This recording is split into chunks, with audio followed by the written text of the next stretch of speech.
And that's when I realized this may have never been about choosing between right and wrong. It may have been about choosing between two difficult options.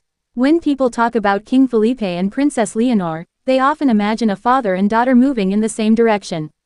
But lately, I've been wondering about something else. What happens when a king has to think like a king before he thinks like a father?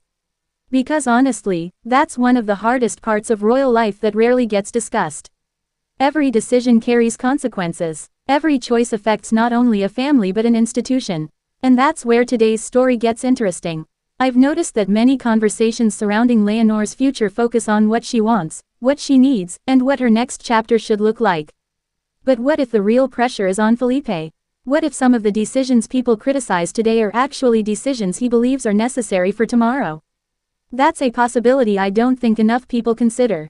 If you're new to Leonor's story, subscribe, I post every day. Now here's my hot take. The public often views royal decisions through an emotional lens. But monarchies usually make decisions through a long-term lens. And those two perspectives don't always agree. While Prince William has faced similar conversations in Britain about balancing personal life and public duty, Felipe faces his own version of that challenge in Spain. The hidden cost. Sometimes leadership requires making choices that aren't immediately popular. And sometimes the people closest to those choices feel the impact the most. That's why I think this conversation matters.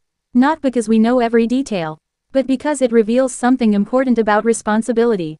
The closer Leonor gets to the throne, the more complex every decision becomes. And the closer Felipe gets to handing over that future, the more carefully he has to think about the legacy he leaves behind. What have I learned from all this? Leadership isn't about having easy answers.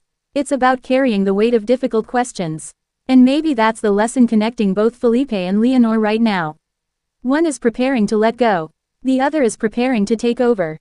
And somewhere in the middle, difficult choices are inevitable. So let me ask you.